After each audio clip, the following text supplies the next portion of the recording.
Iran প্রতিদিন ইসরায়েলে হামলা চালানোর মতো সামরিক সক্ষমতা ধরে রেখেছে বলে জানিয়েছেন ইসলামী বিপ্লবী গার্ড বাহিনীর উপদেষ্টা মেজর জেনারেল ইব্রাহিম জাব্বারি। সোমবার ইরানের আধা সরকারি মেহর নিউজকে দেয়া এক সাক্ষাৎকারে তিনি বলেন, আমাদের সশস্ত্র বাহিনী পূর্ণ প্রস্তুত। আমাদের অস্ত্রাগার, ভূগর্ভস্থ ক্ষেপণাস্ত্র ঘাঁটি এবং সামরিক সুবিধাগুলো এত বিশাল যে আমাদের প্রতিরক্ষার সক্ষমতার বড় অংশ এখনও প্রদর্শন করা হয়নি। তিনি আরও বলেন, ইসরায়েল ও যুক্তরাষ্ট্রের সঙ্গে যুদ্ধে আমাদের সামরিক সরঞ্জাম শেষ হবে না, এমনকি প্রতিদিন 2 বছর ধরে ক্ষেপণাস্ত্র ছুড়লেও।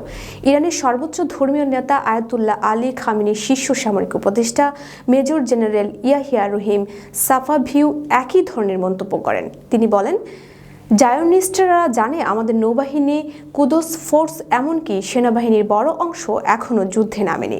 ইসরায়েলে যাওয়ায় বরখাস্ত হলেন নেদারল্যান্ডসের মসজিদের ইমাম সাফাভি আরও জানান, আমরা কয়েক হাজার ক্ষেপণাস্ত্র ড্রোন উৎপাদন করেছি এবং সেগুলোর অবস্থান নিরাপদ। গত 13 জুন ইসরায়েল ইরানের সামরিক, পারমাণবিক ও বেসামরিক স্থাপনায় বিমান হামলা চালায়। এতে অন্তত 935 জন নিহত হয় এবং আহত হয় 5332 জন। প্রতিশোধে তেহরান ড্রোন ও ক্ষেপণাস্ত্র হামলা চালায়, যাতে 29 জন নিহত ও 3400 জনের বেশি আহত হয়। 24 জুন যুক্তরাষ্ট্রের মধ্যস্থতায় সংঘটিত এক যুদ্ধবিরতিতে এই সংঘাত শেষ হয়।